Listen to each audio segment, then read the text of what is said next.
见伯纳德·埃尔诺这么上道，叶晨一脸满意的对他说道：“黑水公司那边还需要你继续给他们上点眼药。既然你们法兰西的总统要召见你，想必在欧洲也是一个大新闻。你记得在召见的时候，多提一提黑水公司，最好是能让你们法兰西的总统出面，向美利坚政府提出抗议，要求他们彻查黑水公司。”伯纳德·埃尔诺立刻斩钉截铁地说道：“叶先生放心，这段时间我会想尽一切办法维持白马岛事件的热度。过段时间我还打算去趟美国，再给黑水公司制造一些压力。”叶晨问他：“你去美国打算怎么给他们制造压力？”伯纳德·埃尔诺殷勤地笑着说：“叶先生，我想的是去一趟美国的联合国总部，给联合国反恐怖主义办公室捐个1-2千万美元，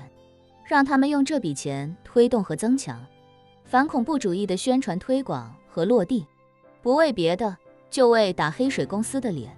叶晨点点头，赞赏地说：“这个想法很好，跑到黑水公司的老巢打他们的脸，这种行事风格我很喜欢。”伯纳德·埃尔诺见叶晨喜欢自己的计划，立刻笑道：“能得到叶先生的认可，在下非常荣幸。”叶晨话锋一转，说：“不过既然都去联合国了，就别只捐1-2千万美元了，拿不出手，捐多点儿也能引发更大关注。”伯纳德·埃尔诺心里有些肉疼，但还是咬着牙说：“行，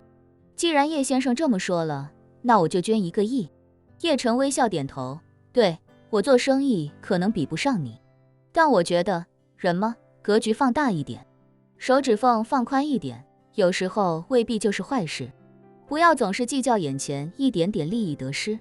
伯纳德·埃尔诺违心地说：“叶先生说得对。”叶晨微笑道：“放心，我不会让你吃亏的。你还记不记得你上次拍回春丹一共花了多少钱？”伯纳德·埃尔诺不知道叶晨为什么这么问，于是便说：“大概1000多亿美金吧。您当时不是让我配了不少货吗？”叶晨点点头，说：“我这个人从来不会让朋友吃亏，你现在是我的朋友了，那我可以给你一个承诺，什么时候你在我这里花够500亿美金，你就不用参加什么拍卖会了，我直接送你1颗回春丹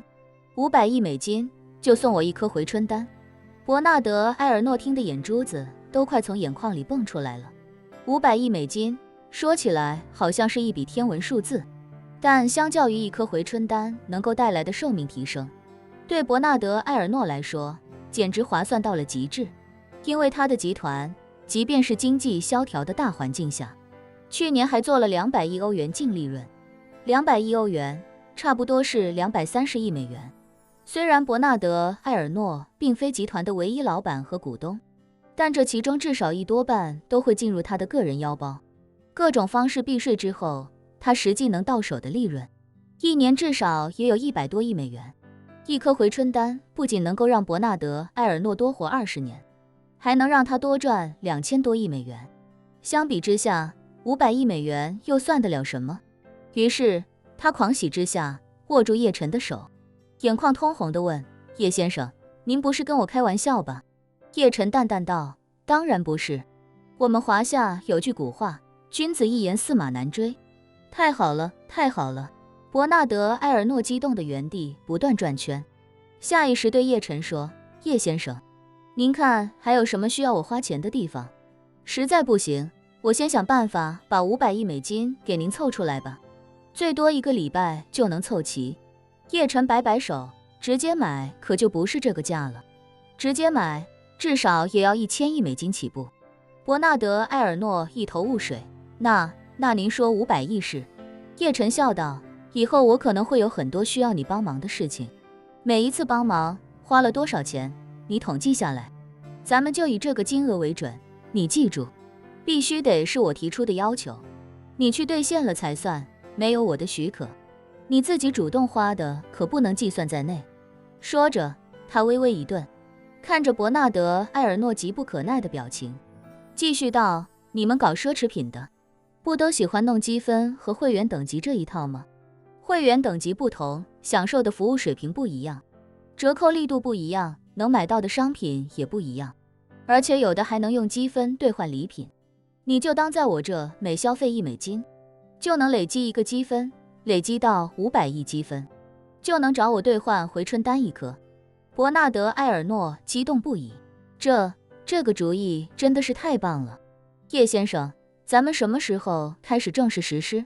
叶晨笑着说，你看，咱们就从这一刻开始计算。如果你去给那个联合国反恐办公室捐1亿美金，那这1亿就计算在内。什么时候累积到500亿，什么时候兑现？伯纳德·埃尔诺立刻脱口道，那我直接给他们捐500亿呗。您给我点时间，我去筹款，筹够了我就去一趟美利坚，直接500亿美元甩给联合国。叶晨黑着脸问，是你长得像冤种，还是我长得像冤种？我就算想打黑水公司的脸，也不能用500亿去打吧？他们值这个价吗？伯纳德·埃尔诺尴尬地说，叶先生，我主要是想早点达到您这个消费要求。叶晨摆摆手，你要记住，我让你消费的才算，你自作主张的不算。如果我没开口，你就算拿500亿美元送给我丈母娘，我也1个积分都不给你算。叶晨就怕伯纳德·埃尔诺这老登胡乱卡 bug 刷经验，他要是选择马兰刷经验，那岂不等于用钱把马兰砸死？这可能是马兰最盼望的死法，自己可不能让他如愿以偿。伯纳德·埃尔诺弄明白了叶晨的意思，赶紧问他，叶先生，您就告诉我这次我去联合国，最多能在联合国那边消费多少？叶晨伸出2根手指，最多2亿美金。伯纳德·埃尔诺立刻点点头，行，那我就捐2亿美金给他们。说到这里，他有些颓废地对叶晨说，叶先生，您得多给我点花钱的机会啊，要是每次就这么1-2个亿，我都不知道何年何月才能攒够500亿的积分。伯纳德·埃尔诺忽然感觉自己成了布鲁斯特的百万横财 Brewster S. Millions 的主角。电影里的布鲁斯特要在规定的时间内花光3000万美元，花不掉就要错失3亿美金的遗产。翻拍这部电影的西红柿首富也是一样的设定。伯纳德·埃尔诺现在不怕钱花得多，只怕钱花得少，花得慢。最好是叶晨能让自己一夜之间就把500亿美金花掉，如果一直花不掉或者花得太慢，反而会让他焦虑。叶晨见他满脸焦虑，于是便说，你先不要着急，这次去美国，我可以再给你1个双倍积分的机会。你要是把握住了，这2亿美金花出去，能得到4亿积分。伯纳德·埃尔诺连忙道，叶先生，您说吧。叶晨道，你去联合国捐2亿美金给那个反恐办公室，一定要叮嘱他们，这笔钱只用在非美利坚本土以及非美利坚实控地区的反恐工作，比如美国本土的反恐就不能用这笔经费，美国实控的中东地区反恐也不能用这笔钱。伯纳德·埃尔诺惊讶地说，叶先生，您这是要让我捎带着打脸美利坚政府啊？没错，叶晨点点头，就是要打他们的脸，不然他们会一直想办法包庇黑水公司，会一直绞尽脑汁为黑水公司脱罪，亦或者大事化小，小事化了。伯纳德·埃尔诺指了指自己的脑门处，尴尬地说，叶先生，他们现在的大统领，这个地方有点跟正常人不一样，我要是这么说，怕他们找理由制裁我啊。叶晨问他，你的集团1年在美利坚的净利润有多少？伯纳德·埃尔诺说，整个北美差不多占所有净利润的25%，也就是50亿欧元上下吧。去掉加拿大市场20%左右的占比，全美大概40亿。叶晨点点头，一挥手便大气地说，你不用怕，这次去就直接跟他们硬刚，想尽一切办法让他们制裁你。假如他们让你在美利坚市场1年损失40亿美元，这40亿我虽然不能补给你，但也算作是你为我花费的金额，我也会给你记40亿积分。上一秒，伯纳德·埃尔诺还生怕因此被美利坚制裁，